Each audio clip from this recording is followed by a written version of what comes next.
Bonjour Laura. Bonjour, bonjour. Laura, on est très heureux de vous avoir comme invité dans le podcast Le Bonheur c'est les autres. Également, de même. Je l'espérais depuis longtemps, parce qu'on avait la chance de se connaître un tout petit peu via les réseaux sociaux et via des amis en commun. Mais merci beaucoup de m'avoir fait cet honneur d'être là ce matin, à l'Écluge. Vraiment, le plaisir est partagé. Et puis en plus, vous m'avez dit que vous le faites en confiance parce que vous n'avez pas voulu volontairement écouter d'autres épisodes. Voilà, exactement. Afin d'arriver complètement fraîche. Pour pas être influencé. Exactement. Alors Laura, bon, c'est un peu désobligeant de dire qui vous êtes, mais on va quand même, notamment pour les jeunes générations, s'il y en a qui nous écoutent, vous présenter rapidement. Vous êtes une chanteuse extraordinaire. Vous avez fait un groupe à un moment donné qui s'appelait Native, qui était extraordinaire aussi, où vous avez rencontré le succès très très rapidement, dès le début. Oui, c'est une chance incroyable. Voilà. Avec une chanson qui a fait le tour du monde, qui s'appelait... J'en sais rien. Comment ça, vous en savez rien? Si la vie me donne ça. Ah d'accord, ok. Qui a été, je sais pas combien de semaines, dans le top 10 du top 50. Oui, plusieurs semaines, oui, effectivement, ouais. Et qui vous a valu, dans le top 10, et qui vous a valu dans l'année qui suit une victoire de la musique avec votre sœur, puisque c'était un duo, on se rappelle, avec votre sœur qui s'appelle toujours Chris. Oui, c'est ça. Et voilà. Et depuis, vous avez fait plein de choses. Je suis allé imprimer un petit peu sur internet tout ce que vous aviez fait plein de choses. Et finalement, il y a plein de gens qui ne le savent pas. Donc déjà, comment vous présentez aujourd'hui? Vous dites quoi? Votre Écoutez, je me suis posé cette question, c'est marrant, c'est lors d'une conversation à la maison pendant la fête de Pessah qu'on vient de passer. Je me souviens avoir prononcé ces mots moi-même et avoir pris un peu le vertige de tout ce que j'avais vécu. Et je me souviens avoir regardé mon mari droit dans les yeux et je lui ai dit, tu sais, j'ai déjà entendu des gens me dire ça, mais aujourd'hui, avec le recul et l'âge avançant, bientôt une 60aine d'années, je me rends compte que mon parcours est exceptionnel et pas au sens narcissique du terme, même si le narcissisme est inhérent au métier d'artiste, mais c'est au sens de la reconnaissance, de reconnaître que j'ai pris des chemins de traverse pour obtenir une reconnaissance dans plein de domaines et contrairement à tout ce que l'on m'a opposé lorsque j'étais plus jeune, parce que les gens ont peur, on va dire c'est par mesure de sauvegarde, quelque part, on essaye de prévenir la possibilité d'un échec, ce qui est un petit peu dommage dans notre société, particulièrement en France. Et bien, contrairement à tout ce qu'on m'a dit, j'ai réussi tout ce que je m'étais promis de faire. Je sais pas si j'ai résumé, mais... Si. Votre parcours est impressionnant. Et effectivement, alors en 2021, vous avez sorti pour les 30 ans de Native. On rappelle juste que le duo, malheureusement, s'est séparé au milieu des années 90. Mais Native continue, je continue seule, contre vents et marées. Le duo est devenu un solo. Mais donc vous avez sorti pour les 30 ans, pour fêter les 30 ans, comment on peut dire, un best-of. Vous aviez appelé, oui, c'était un best-of, le Native Story. En fait, c'était on l'a parce que ça sonnait mieux qu'en français, Native Histoire, l'histoire de Native. Enfin bon, Native Story, c'était l'occasion de revenir en musique, vraiment sur vraiment les moments qui ont jalonné l'histoire du groupe, mais aussi de cette famille, de cette fratrie. Et puis cette position dans le monde, jusqu'à effectivement la séparation. Et donc effectivement l'album se clôture par Petite Sœur, une chanson donc, que j'ai écrite à l'origine, pas du tout pour Native, mais que j'avais écrite pour une artiste vraiment magnifique que j'aime beaucoup, mais je me souviens lorsqu'elle a entendu cette chanson, la chanson s'appelle Petite Sœur, donc elle parle vraiment de toutes ces choses qui se passent au sein d'une famille et qui font que parfois, le dialogue est facile, mais aussi, malheureusement, parfois, le dialogue est très, très difficile. Et je me souviens que quand elle avait entendu cette chanson, elle s'était mise à pleurer. Et je pensais que c'était parce qu'elle était déçue. Et en fait, elle m'a dit, non, mais tu touches quelque chose qui... Si je chante cette chanson, les gens de ma famille vont me demander, mais attends, qu'est-ce que tu veux dire avec cette chanson ? Et donc, j'ai compris que cette chanson remuait des choses et je me suis dit, le mieux serait que je la chante moi. Et voilà. Mais c'était qui cette chanteuse ? Ah non, l'histoire ne le dit pas. D'accord. Vous me le direz en off. Peut-être. Et donc, bon, vous avez effectivement fait plein de choses dans le domaine de la musique, en France, mais pas seulement, hein, en Suisse, au Canada et compagnie. C'est impressionnant, encore une fois, je renvoie nos auditeurs à tout votre parcours qu'on peut retrouver relativement facilement sur Internet. Et aujourd'hui encore, donc vous chantez, vous faites quoi aujourd'hui ? Aujourd'hui, je chante, j'ai un petit peu ralenti, en fait, surtout après le Covid, parce qu'il se trouve que j'ai été demandée en mariage. Et bon. Que j'ai accepté et que du coup je me suis focalisée sur mon foyer. Voilà. Donc voilà, ça a été vraiment l'occasion de se recentrer un petit peu sur l'intérieur de mon foyer, de mes attentes et puis aussi de ce que j'ai à donner, quoi. Et voilà, ce qui fait que la musique m'a beaucoup moins intéressée, d'autant plus que le Covid a été l'occasion de commencer à faire ressortir beaucoup de choses. On a vu beaucoup d'opposition, plus personne n'est d'accord sur rien, en tout cas sur les grandes lignes, plus personne n'arrive à s'accorder. Et donc du coup, je me suis dit, le mieux est de ne pas rentrer dans la mêlée et de me focaliser sur ce qui est quand même le plus important pour moi. En attendant que les choses peut-être se calment, s'apaisent, ce qui n'est absolument pas le cas aujourd'hui. Mais quand on est artiste, il faut savoir retranscrire un petit peu ce qui se passe, ce qu'il se dit, mais en même temps essayer d'apporter une pierre à l'édifice, apporter une idée qui permette d'entrevoir une autre voie, une autre direction. Voilà. Et j'avoue que je trouve ça très très compliqué aujourd'hui. Alors, je remonte sur scène de temps en temps. On m'a proposé des fois de participer à des événements, certains pour lesquels j'ai accepté, d'autres pour lesquels j'ai refusé. Voilà, ça me donne l'occasion de remettre un pied à l'étrier. Et puis voilà.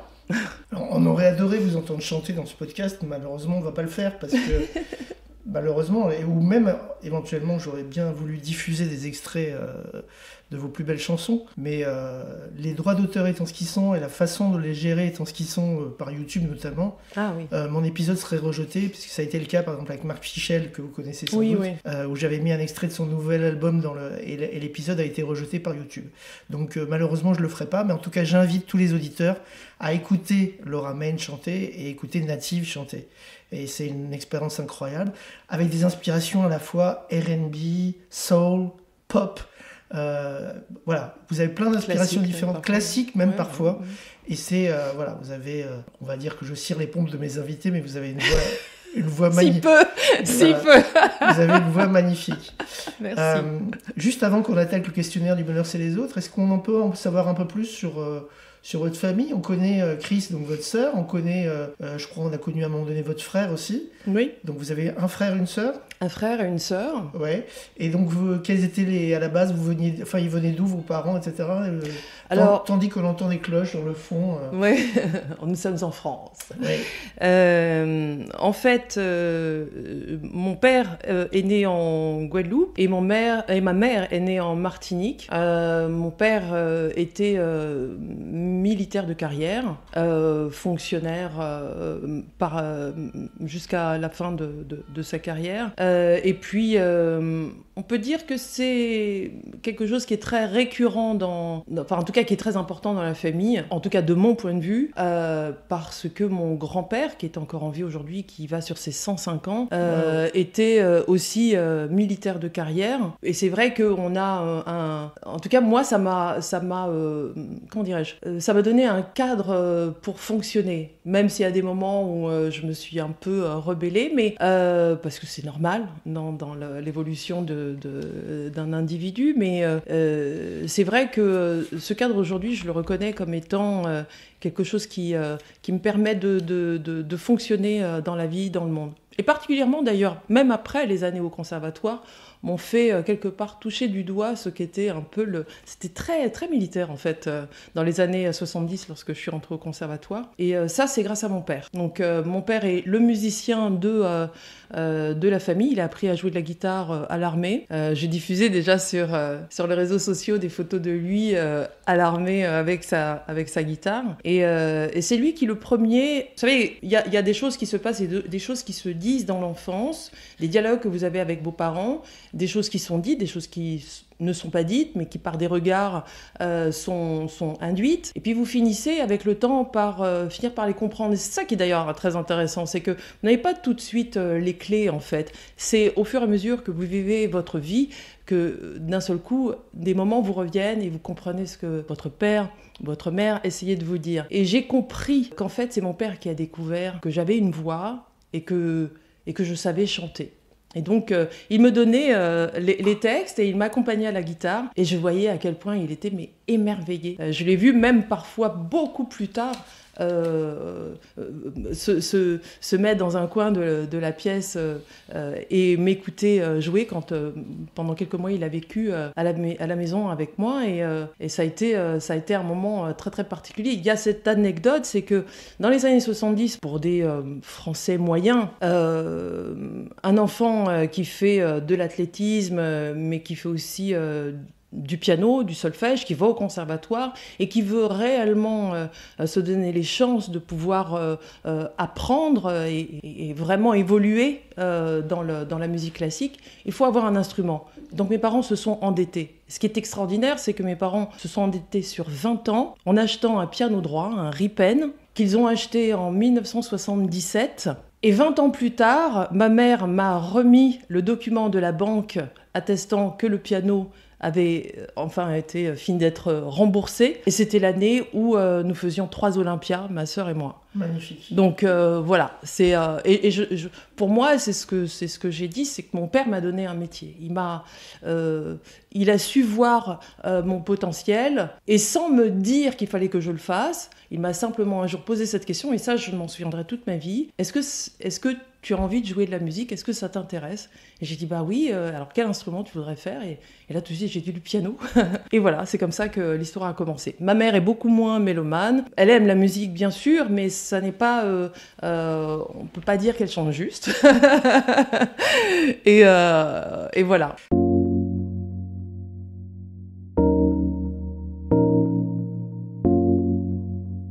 Alors on va attaquer le questionnaire du bonheur c'est les autres et je vais vous demander directement, spontanément, c'est quoi la définition que vous donnez au bonheur? Comment vous définissez le bonheur? Le bonheur, c'est les autres, comme dirait l'autre. Non, le bonheur... Vous savez, il y a quelque chose qui me revient depuis ce matin. Je ne savais pas du tout que ce serait, d'ailleurs, ou alors j'avais oublié, en tout cas, que ce serait un questionnaire qui... Ça démarre là-dessus, mais voilà. Après ça évolue vers autre chose. J'ai pensé à une phrase que m'a dit ma mère, c'est lorsque je lui ai demandé mais comment est-ce que tu fais depuis toutes ces années pour rester comme ça, joyeuse et puis laisser les choses glisser sur toi. On a l'impression que tu vis pour toi, que tu as ton monde, mais ça n'est pas il y a pas spécialement de...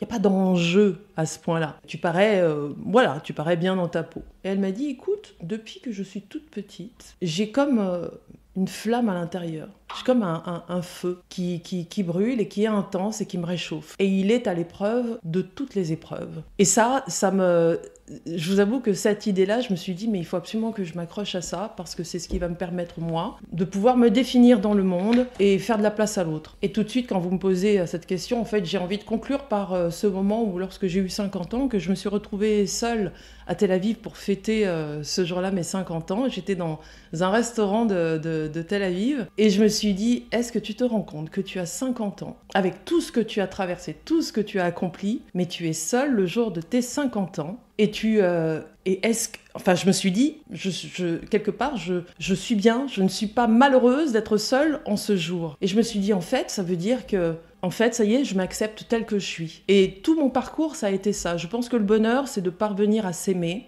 parce que c'est ce qui va permettre de faire de la place à l'autre. À partir du moment où j'ai pris conscience de cela le jour de mes 50 ans, le soir de mes 50 ans, eh bien, je me suis dit, mais en fait, c'est bon, je peux me remarier. Et vous l'avez fait? Et c'est ce que j'ai fait. Et vous êtes remarié à quel âge? Pas à 5 ans? Moi, je devais avoir... c'était l'année dernière à Jérusalem, donc j'avais 56 ans. Non, mais il fallait pas le dire. Oh non, mais moi, alors okay. Là-dessus... Non, mais pas de souci. Ah non, mais alors vraiment, plus, je n'ai aucun... Pas du tout, mais donc... exactement. Ouais, vraiment. Merci. Encore une fois, on va me dire je cire les pompes, mais bon, c'est pas grave. Aïe, aïe, aïe. Je suis le Michel Drucker du podcast.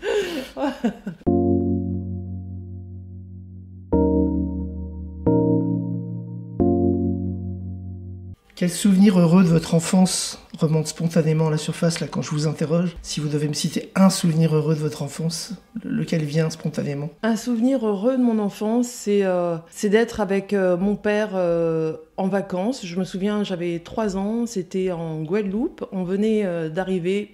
Pour nous, c'était la toute première fois. Il y avait mon frère, ma sœur, mon père, ma mère. On arrive à Capesterre.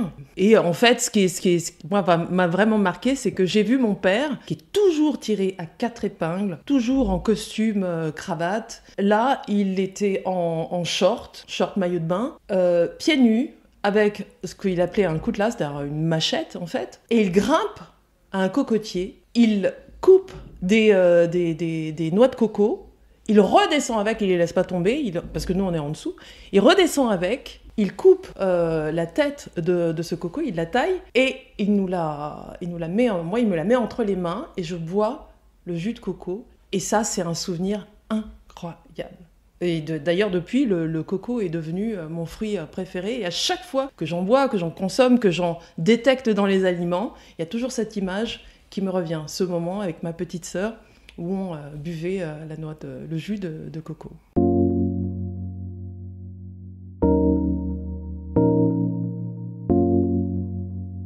Si je vous demande, c'est quoi le livre, le film, la pièce de théâtre, ou la comédie musicale, ou la chanson, peu importe, qui vous a marqué de façon indélébile, et pourquoi? Vous me dites quoi? Je vous en accorde 2-3. Il y en a 2, ça a été une révélation et alors, ça a été décevant quand j'essaie de le relire justement pendant le confinement. Mais c'est ma sœur particulièrement qui l'avait lu, c'était Antigone de Anouilh. Bon, quand je l'ai relu, j'ai pas aimé du tout. Alors je me suis dit, bon, il faut... D'ailleurs, je suis pas allée jusqu'au bout, je me suis dit, non, il faut absolument que je reste sur cette impression que j'avais lorsque j'étais beaucoup plus jeune. Et il y a un livre, par contre, que je n'ai pas relu, mais qui m'a beaucoup marqué, c'est Demande à la poussière de John Fante. C'est un livre qui m'a quelque part parlé de ce qui pouvait m'attendre en tant qu'artiste. C'est-à-dire, il y a le temps qui passe, il y a la poussière, il y a les comment dirais-je, il y a comme une sorte comment est-ce que je peux dire ? C'est comme le poids du temps, les attentes. C'est-à-dire, je trouve que ce livre parlait bien de ce qu'est être artiste dans une forme de contemplation du monde autour, être très sensible à son environnement, à son voisinage, et puis partir dans des histoires qui vous arrivent comme ça et qui vous inspirent pour écrire des chansons ou pour simplement comprendre comment fonctionne le monde. C'est quelque chose que j'ai retrouvé d'ailleurs après en lisant Dian, Philippe Dian, c'est ça, c'est son prénom. Voilà, c'est vraiment, je pense, les 2 livres qui m'ont marqué. Après, moi, j'ai envie de vous parler du dernier livre que j'ai lu et qui, moi, me glace. Lequel ? C'est Houri, de Kamel Daoud. Ah oui. Moi, vraiment, j'invite tout le monde à lire ce livre. C'est waouh. Ça m'a, mais j'ai dû poser le livre plusieurs fois parce que toutes les images et tout ce qui est raconté vous saisit et moi en tant que femme ça m'a profondément choquée. Voilà. Donc Et vous avez cité que 3 auteurs masculins. Est-ce qu'on peut avoir par exemple une auteure ou une écrivaine Nina Bouraoui. J'ai lu je crois pratiquement tout. Sauf peut-être les 2 derniers livres, mais sinon je pense que j'ai... D'abord parce que je l'ai rencontré au début des années 90, et puis parce que lorsque j'ai découvert son écriture, ça m'a beaucoup touchée. Je trouvais qu'il y avait une sensibilité qui, même moi, m'a aidée à formuler des chansons, des idées, des mises en scène en fait dans les chansons.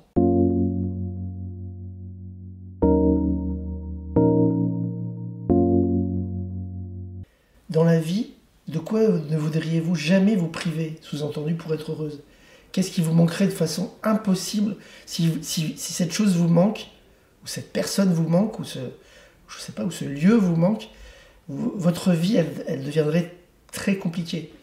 Je crois que ce qui me manquerait le plus, Vous me dites peut-être votre mari, vous venez de vous marier il n'y a pas longtemps.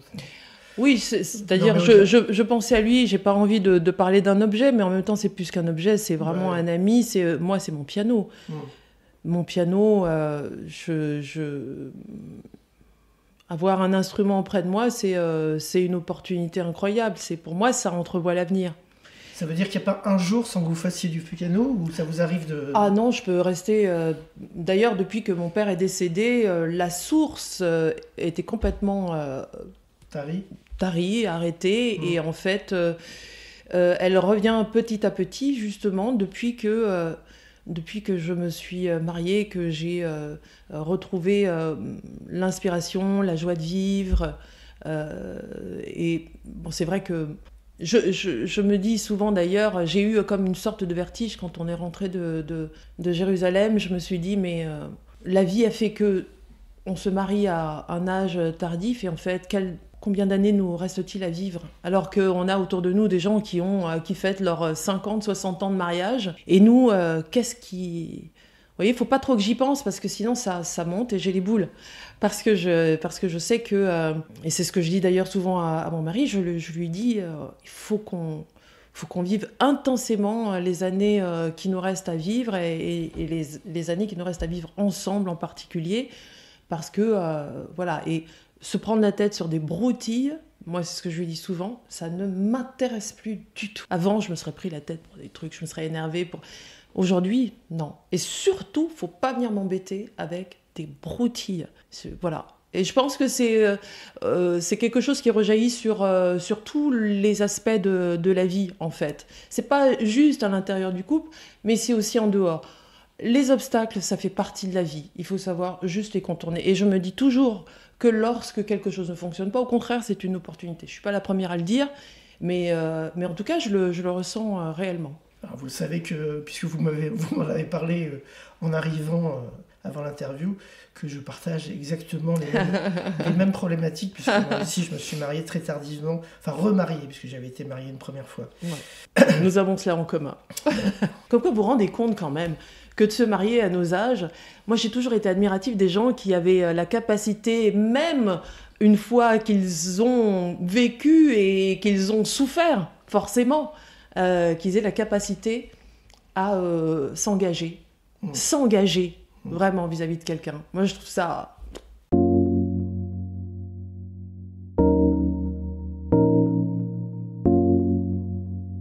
Alors vous l'avez évoqué, vous êtes de religion juive, vous êtes allé vous marier à Jérusalem, vous parliez tout à l'heure qu'à 50 ans, vous étiez à Tel Aviv, donc vous avez aussi connu un petit peu, ou beaucoup, la société israélienne. Oui.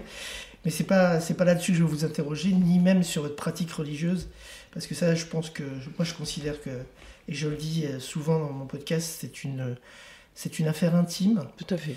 Mais en revanche, je peux vous interroger sur votre rapport à la spiritualité et à la mort. Vous venez d'évoquer il y a quelques minutes le décès de votre père. Est-ce que vous avez un rapport spécial, bon, déjà à la spiritualité au sens large, et peut-être avec vos disparus? Est-ce que vous avez un lien ou pas du tout? C'est-à-dire, est-ce que moi j'ai des gens qui me disent je parle avec mes morts, il y en a qui me disent, et ils font pas tourner les tables, hein, c'est juste que il y en a qui essaient de repérer tous les signes, surtout dans les mois qui suivent le décès d'une personne. Est-ce que c'est votre cas? Voilà. Donc votre rapport à la spiritualité et à l'au-delà, est-ce que c'est quelque chose d'important chez vous? Vous savez, quand j'étais beaucoup plus jeune, je me souviens en 1976, très précisément parce que c'est le moment où ma tante est décédée et on attendait vraiment avec beaucoup d'impatience de la revoir. On était allé donc en Guadeloupe en 1971 et là, on y retournait. Et peu de temps avant qu'on y retourne, ma tante est malheureusement décédée. Et donc, s'en est suivi une longue conversation en plusieurs étapes avec mon père sur la façon d'appréhender le deuil. Mon père m'a enseigné, on va dire, la façon dont on devait parler avec nos morts. Il m'a toujours dit, je parle avec ma sœur, je parle avec mon père, je parle avec ma mère, je parle avec tous ceux qui sont décédés, et tu as la capacité de le faire. Et du coup, c'est quelque chose que j'ai beaucoup cultivé. Et aujourd'hui, je peux dire que mon père ne me quitte absolument jamais. C'est très compliqué parce que ça monte. Je pense même que cette émotion qui monte, elle est la preuve que mon père est là. Elle est la preuve que mon père m'accompagne, qu'il me protège. Je pense à lui souvent, je prie toujours pour mes ancêtres. Chaque Adlakat Nerot, le vendredi soir, c'est toujours l'occasion de pouvoir parler justement à nos disparus, nos chers disparus, comme je dis toujours.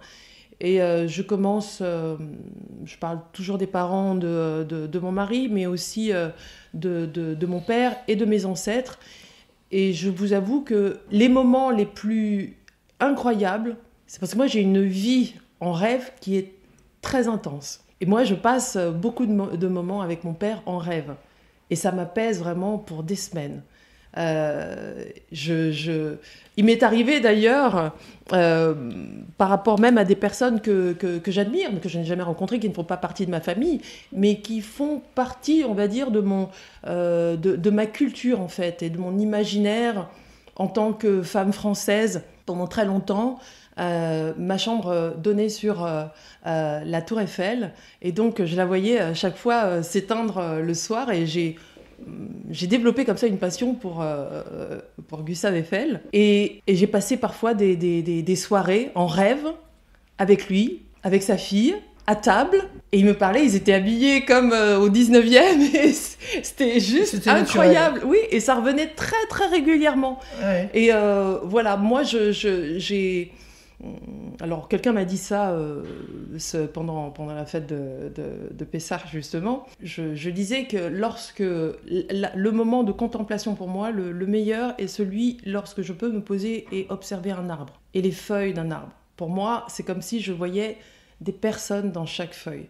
Donc, alors certains diraient on peut dire que c'est peut-être le Birkat Ilanot, peut-être que ça a quelque chose à voir, mais depuis que je suis toute petite, c'est ça. Dès que je me pose devant un arbre et que je me connecte à cet arbre, j'ai accès à quelque chose qui me touche énormément, et ça me permet justement d'accepter le fait qu'il y ait deux mondes qui peut-être côte à côte ou l'un au-dessus de l'autre en tout cas, et qui me permettent moi de parler à mes ancêtres. Très particulièrement d'ailleurs, et c'est ce que j'ai écrit là récemment sur les réseaux sociaux à l'occasion de l'anniversaire de la mort de mon père, le fait d'être à 2000 mètres, comme c'était le cas au moment de l'anniversaire de sa mort, d'être dans les montagnes à 2000 mètres toute seule, avec tous ces sentiers enneigés, ces cimes enneigées, et la sensation d'être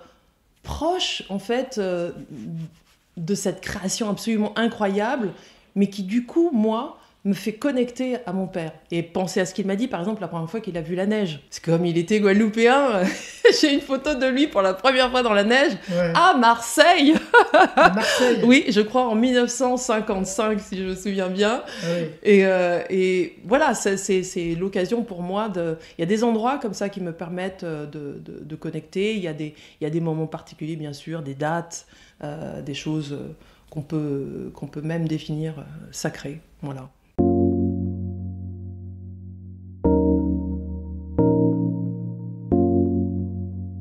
Alors vous êtes une femme chanteuse, femme de musique, créatrice, créative. Vous avez composé des chansons, vous en avez aussi écrit, vous avez aussi écrit les paroles. Donc les mots, ça a de l'importance pour vous. Énormément. Et c'est quoi, donc si je vous demande, c'est quoi le mot de la langue française que vous préférez, ou celui auquel vous pensez c'est marrant. Là, instantanément. Pourquoi c'est marrant? Parce que j'y ai pensé la semaine dernière, et on se disait à la maison quel est le mot qu'on préférait. Et alors? Bon, là, je vous avoue que vous me posez la question et ça y est, je l'ai plus. Le mot de la langue française, je ne saurais pas dire. Ça peut être celui auquel vous pensez là, hein. C'est pas forcément votre mot préféré, ça peut être celui auquel vous pensez à l'instant où on se parle, là. Non, je ne saurais vous dire. Là, d'un seul coup, c'est dommage, parce que très souvent, je me dis, il faudrait que... On peut attendre un petit peu, hein. Ça peut peut-être ça va me revenir, ouais. Fuis-toi à ce moment-là.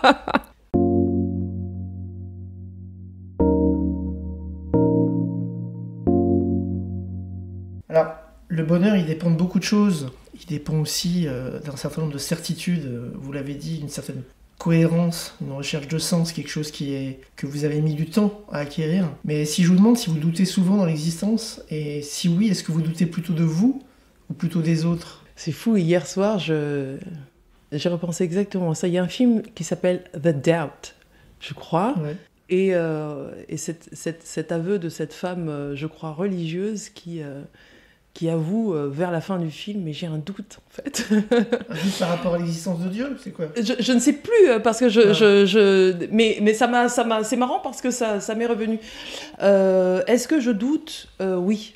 Tout le temps. Et c'est là, malheureusement ou heureusement, c'est intrinsèque au métier d'artiste. Et en même temps, vous avez eu un succès tout de suite avec votre première chanson quasiment. Donc peut-être, on pourrait presque dire que vous en avez manqué de doute au début. Puisque dès le début, ça a cartonné. Donc vous auriez pu ne pas douter. La seule chose sur laquelle je n'ai jamais douté, dès le départ, c'est le fait que je n'avais pas... C'est-à-dire le fait de monter sur scène, je n'avais pas le trac. Aujourd'hui, je l'ai beaucoup plus. Parce que j'ai beaucoup plus de recul, beaucoup plus de connaissances, beaucoup plus d'acuité sur le fait qu'on puisse chuter parfois. Mais des doutes, les doutes, c'est dans la création. Par contre, après, très souvent, je me dis, mais pourquoi qu'est-ce qui a fait que je me suis arrêtée? C'est-à-dire que j'ai décrété qu'une chanson était terminée. Au moment où je la fais, bon, ça y est, c'est terminé. Le temps passe, et puis lorsque j'y reviens, je me dis, mais est-ce que je suis certaine d'avoir été jusqu'au bout de cette création? Là, j'ai un doute. Et je me dis parfois, est-ce que éventuellement, si l'occasion arrive sur scène de réarranger le titre, est-ce que je peux faire autrement? Et en fait, je me rends compte que non, je peux pas. Donc, ça me rassure. Et en même temps, je me dis, waouh, c'est figé et ça veut dire que y a pas de comment dirais-je? Il y a une certitude, on va dire, sur une chanson. Si quand elle est finie, elle est terminée, quoi. Je veux dire, il y a pas de. Ça a l'air un peu bizarre ce que je suis en train de dire, mais c'est quelque chose qui, pour un artiste, qui est très, en tout cas pour moi, qui est très qui parfois peut être très déstabilisant, parce que parfois je voudrais aller plus loin, mais pour des contraintes financières, pour des contraintes de temps, pour des contraintes parce que je n'ai pas les bonnes personnes. Parfois j'ai conscience que je n'ai pas les bonnes personnes. Je sais que je vais être obligée de me limiter à ce que je voudrais faire en réalité. Dans toutes les professions, on a des compromis à faire. Ouais. On ne peut pas faire tout ce qu'on veut tout le temps. Ouais. Et ça, vous l'avez constaté effectivement tout au long de votre carrière. Ça, c'est clair. Et est-ce que vous avez constaté que les gens qui doutent s'entourent de gens qui doutent? Je prends la chanson d'Anne Sylvestre qui disait « J'aime les gens qui doutent ». Parce qu'effectivement, moi je constate que quelqu'un qui doute, déjà pour lui et pour, pas forcément des autres, mais qui doute dans la vie, n'est pas forcément enclin à aimer des gens qui ont des certitudes absolues, qui savent exactement, qui pensent tout le temps avoir la bonne réponse à toutes les questions. Ouais. Vous l'avez constaté ça? Oui, d'ailleurs, auparavant, au même titre que je n'avais pas de doute sur ma capacité à monter sur scène et à délivrer quelque chose, j'étais moins à l'écoute. C'est-à-dire qu'on ne pouvait pas me dire « Mais non, mais tu penses que non, ta. » Ça veut dire quoi? Vous avez pris la grosse tête à un moment donné? Non, c'est pas la grosse tête, mais c'est d'être artiste et de savoir ce qu'on veut. Vous savez, je me souviens un jour, il y a eu cette conversation avec quelqu'un de mon entourage et qui me disait, je lui disais voilà ce que je voudrais faire en termes visuels pour telle chanson. Elle me dit ouais, mais non, bof. Alors je lui ai dit bah dis-moi ce que tu vois. Elle me dit je sais pas. Alors je lui ai dit, tu vois, la différence entre toi et moi, c'est que moi je sais et que toi tu ne sais pas. Donc on va faire ce que moi je dis parce qu'il faut bien y aller, il faut bien faire. Donc c'est déjà assez compliqué quand tu es artiste d'être sûr de ce que tu veux faire. Pardon, mais quand on ne sait pas, quand on n'a pas d'idée très précise à avancer, c'est un peu bizarre de venir dire non, tu ne devrais pas faire comme ça, au nom de quoi? C'est une question de cohérence et d'authenticité. Être artiste et être chanteuse, en tout cas, la manière dont vous l'avez fait vous, c'est pas forcément le cas de tous les chanteurs et de toutes les chanteuses, mais c'est quelque chose d'authentique, c'est quelque chose qui émane de vous. Ouais. Et c'est pas forcément avoir des certitudes, c'est que vous savez où vous voulez aller, tout simplement. Et où vous voulez pas aller, surtout. Vous savez, il y a une phrase qui me vient d'une artiste américaine qui s'appelle Erykah Badu. Et elle dit cette chose qui est vraiment très drôle. Excellente, Erykah Badu. Quand elle dit sur scène que elle veut présenter une nouvelle chanson qui, alors pour ceux qui connaissent, qui s'appelle Tyrone, qui est le nom imaginaire d'un amant, on va dire, ou d'un mari ou d'un compagnon. Et quand elle présente cette chanson, elle prévient le public pour leur dire attention aux critiques ou quoi caisse. Elle dit now keep in mind that I'm an artist and I'm sensitive about my shit. Voilà. Ce qu'on va traduire par n'oubliez pas que je suis une artiste et que je suis sensible. Voilà. à votre comment dire à mon bidule, à mon machin, on va dire. J'ai adoré cette phrase. Donc vous avez intérêt à applaudir, en gros. Voilà, en gros, c'est ça, exactement. Je ne connaissais pas cette citation d'Erykah Badu, mais elle est excellente, effectivement. Et alors, si on reprend juste un peu en arrière, est-ce que vous avez trouvé le mot ou toujours pas? Non Le mot. Ah, invraisemblable. Invraisemblable. Ouais. Et alors, pourquoi invraisemblable? Invraisemblable parce qu'à chaque fois, je me demande s'il faut 2 S, s'il faut... juste par rapport à l'orthographe. Voilà, c'est l'orthographe. Et à chaque fois, j'ai l'impression de l'avoir bien orthographié et à chaque fois, je me trompe. Mais invraisemblable est aussi un bon résumé de la sensation de ce monde dans lequel on vit en ce moment. Il est parfaitement invraisemblable de voir tous ces mots, cette inversion des valeurs et cette... je vous avoue que je suis un peu... pas perdue, ouais. Mais vraiment, je me questionne parce que... voilà. Et invraisemblable, pour moi, c'est vraiment le résumé de ce qu'on vit en ce moment, pour moi. J'ai découvert il n'y a pas très longtemps qu'il y a pas mal de services funéraires qui donnent une liste de chansons aux endeuillés. Et j'ai découvert que parmi les 10 chansons, il y a une de mes chansons qui s'appelle « Tu planes sur moi ». Ah oui ? Et ça me touche énormément de penser que dans des moments où les gens ont besoin de continuer à vivre avec cette personne qui, pour elles, sont encore présentes. Tu planes sur moi. Je suis heureuse de savoir que ça peut les accompagner. Quelqu'un sur les réseaux sociaux m'a dit, on m'a donné une liste de chansons et il y avait la vôtre. Ça me fait du bien. Voilà, c'est très beau. Ah ouais, non, pour moi c'est un honneur. Pour moi c'est un honneur incroyable d'être présente dans des moments aussi cruciaux de la vie d'un homme ou d'une femme.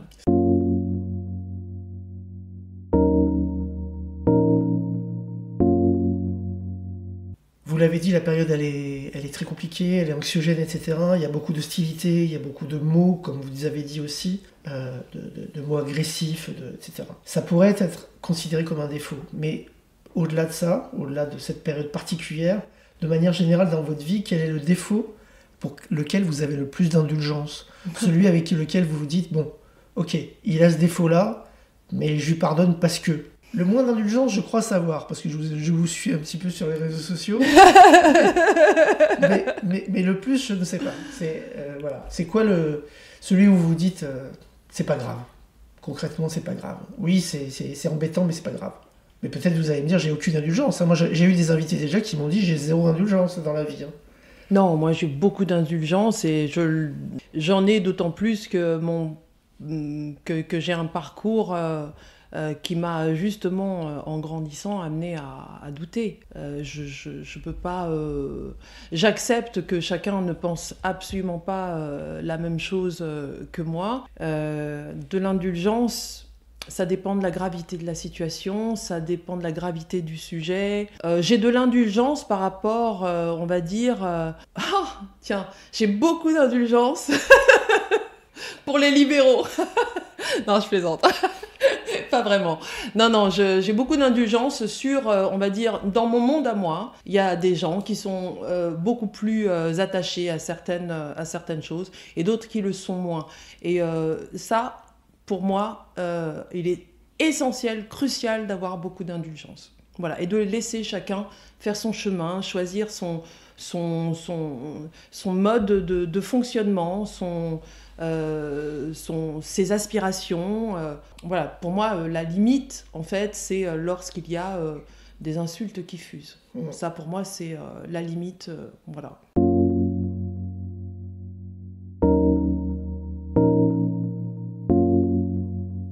La France est un pays très pessimiste, je le répète à longueur d'épisodes.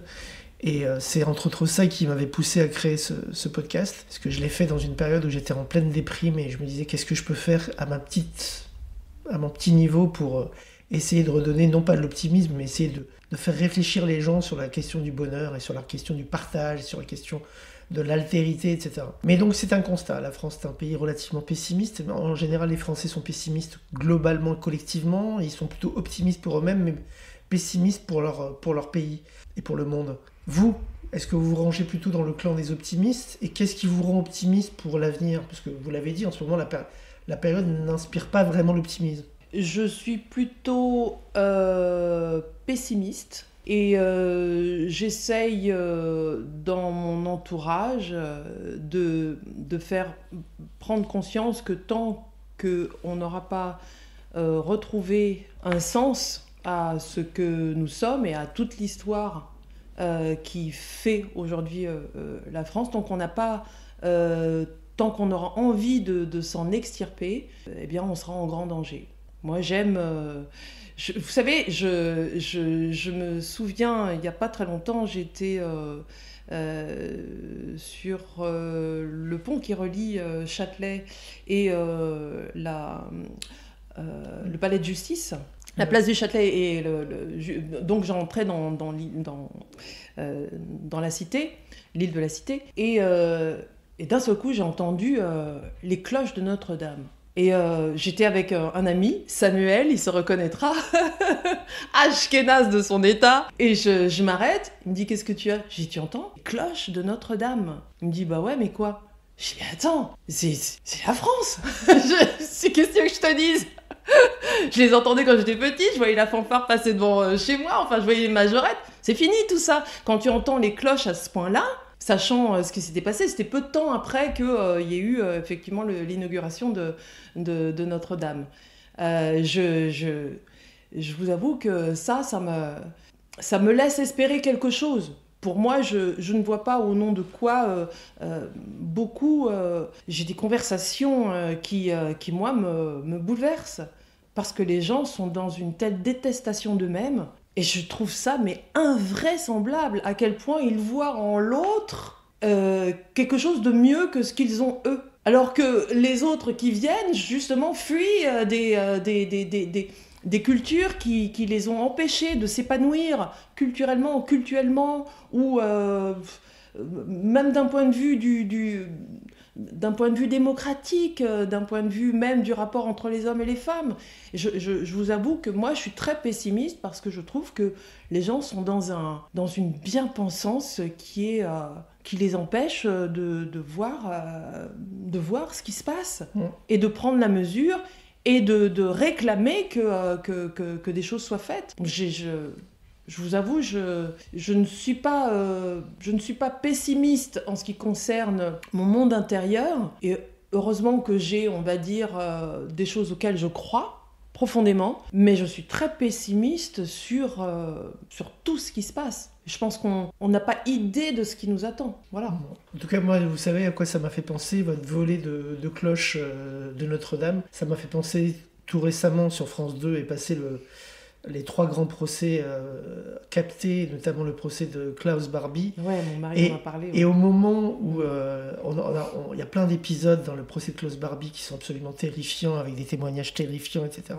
Et des passes d'armes entre Jacques Vergès et les avocats de la partie civile, etc.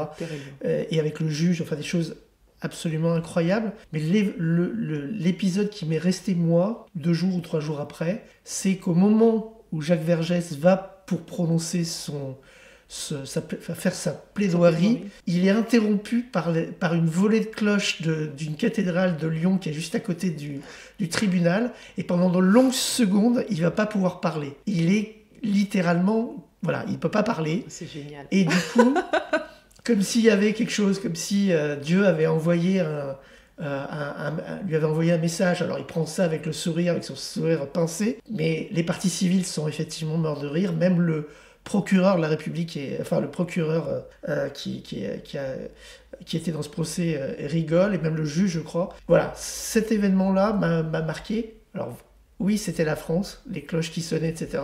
Et c'était la France immortelle, on va dire, qui venait faire taire quelqu'un. Bon, on pense ce qu'on veut de Jacques Vergès, mais c'était quand même pas un bon type, quoi qu'on en pense. Quoique, voilà, Klaus Barbie avait le droit à une défense, d'ailleurs qu'il a partiellement refusé, puisqu'en fait, il ne voulait jamais s'exprimer, si ce n'est à la fin. Voilà, mais en tout cas, cette volée de cloches m'a fait penser à ça. Et pour terminer, simplement, j'ai envie de vous demander, parce que j'ai envie que vous soyez heureuse, et que quand quand je fais venir des invités dans mon podcast, j'ai envie qu'ils partent de ce podcast en me disant j'ai appris peut-être même des choses sur moi en parlant, etc. Qu'est-ce qu'on peut vous souhaiter pour les prochaines semaines et les prochains mois à venir pour être heureuse, hein. De bons moments sur scène, et puis de belles rencontres avec le public, parce que j'aime beaucoup c'est ce que d'ailleurs c'est ce que j'essaye toujours d'écrire, s'agissant des artistes populaires qui décèdent, comme par exemple récemment, que ce soit l'année dernière, je crois que c'était l'année dernière Linda de Souza, ou que ce soit Herbert Léonard. Tous ces artistes sur lesquels beaucoup posent un regard très condescendant, mais parce que justement très très populaire, d'une France profonde, qui aime sincèrement les artistes, qui les accompagne coûte que coûte, vaille que vaille, dans des endroits où, dans des petits villages ou dans des petits galas. Je trouve que moi, ça me plaît de penser à ce public-là. Moi, c'est ce public-là que et alors, vous allez les rencontrer où et quand ? Est-ce que vous faites partie, par exemple, de la tournée Star 90 ou pas du tout ? Non, mais par contre... je vais faire une tournée. Alors là, c'est tout à fait particulier. On m'a proposé, et d'ailleurs, au moment où on m'a appelé pour me le dire, on m'a dit écoute d'abord ce que je vais te proposer avant de réagir. Tu réfléchiras ensuite. Et on m'a proposé de faire des concerts dans des campings. Et au départ, je me suis dit, mais c'est étrange. Qu'est-ce que je vais faire dans un camping ? Alors, je sais qu'il y a des artistes qui le font, mais en fait, je me suis dit, mais... pourquoi est-ce que je pourrais pas aller chanter du Roberta Flack ou même mes propres chansons dans un camping ? Là, vraiment, je rencontrais les gens. Et du coup, j'ai réfléchi, j'en ai parlé à la maison, et donc on s'est dit que ça avait du sens. Et la réaction, à chaque fois que j'en parle, mais tu comprends, mais Laura Mel ne peut pas faire ça. Et alors je leur dis, bah si, justement. Les gens ont le droit, eux aussi, d'entendre de la musique telle qu'ils n'en entendent plus aujourd'hui à la radio. Il y a énormément de choses sur lesquelles les gens... très souvent, aujourd'hui, on me met...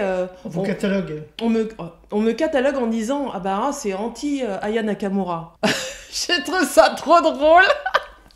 Parce qu'en fait, je suis noire et donc les gens vont essayer de comparer en France de ce qui se fait. Mais je pense effectivement que aller à la rencontre du public, même dans des instants comme cela, ça a du sens. Peut-être parce que c'est pas simplement parce que vous êtes noir, peut-être aussi parce que vous avez un côté diva. C'est-à-dire vous l'êtes pas... Moi, diva. Non, mais ils imaginent. Voilà, je vais pas dire que moi je pense que vous avez un côté diva. Je vous connais un tout petit peu je vois que vous êtes tout à fait pas. Vous êtes très éloigné dans votre comportement d'une diva. Mais peut-être qu'ils ont cette image-là de vous. Ils croient que, puisqu'ils vous connaissent pas bien, que pourquoi aller se produire dans un camping alors qu'elle est vous pourriez être chanteuse d'opéra, quoi, en gros. Je résume, mais en réalité, vous montrez votre attachement aux gens, au public populaire. Au public populaire. Et vous l'avez dit tout à l'heure, c'est important. Qu'on s'appelle Herbert Léonard, Linda de Souza, Daniel Lévy ou à l'époque Mike Brandt, dont on fête dans 2 jours le 50e anniversaire du décès. C'était les gens qui avaient une haute valeur, mais qui savaient parler aux gens. Exactement. Leur chanter des choses qui leur faisaient du bien. Vous savez, il y a dans le fait pour produire de la musique, bon, c'est toujours très très compliqué, ça coûte beaucoup d'argent, c'est pas toujours évident, mais aller à la rencontre du public, c'est quelque chose qui n'est pas toujours facile.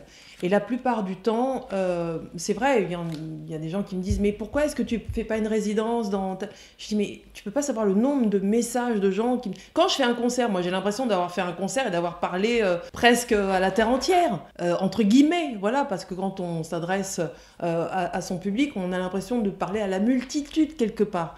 Sauf qu'on reçoit des messages, on nous dit « Mais pourquoi pas nous ? Nous, on est là, on est dans telle ville, on est dans le sud, on est dans l'est, on est dans l'ouest. » Et là, au contraire, c'est l'occasion d'y aller. Mais toute seule, hein. J'y vais pas avec un groupe, c'est juste moi, mon piano, et c'est tout. Et moi, je trouve ça extraordinaire d'aller justement à la rencontre des gens et de ne pas tout de suite imaginer... tout un Barnum. Moi, je l'ai fait, par exemple, j'ai fait la tournée Top 50, c'était super par ailleurs, mais je ne pouvais pas... Voilà, je pouvais, si j'avais voulu faire un hommage à Roberta Flack, bah, écoutez, c'est pas le sujet, voilà. Alors que là, les gens peuvent vraiment... comme le Native Songbook, en fait, juste piano-voix, ce que j'ai fait, pour moi, c'est vraiment l'occasion de donner quelque chose qui est très intime. Voilà, c'est-à-dire être comme à la maison, avec le piano. Eh ben c'est génial. Eh ben on vous souhaite plein de bonheur et on vous souhaite des super concerts dans les campings et ailleurs. Grazie mille. Et voilà, votre côté diva, grazie mille, tout de suite on imagine. Bon, en tout cas, merci infiniment d'être venu vous prêter à cet exercice, qui n'est pas forcément simple. Vous correspondez avec l'image que je me faisais de vous, c'est-à-dire une personne bienveillante, solaire, et merci beaucoup, tout simplement. Bah, c'est moi qui vous remercie de cette occasion de vous rencontrer et puis de parler à votre auditoire. Voilà. Et à très bientôt, Laura. À très bientôt. Au revoir. À bientôt.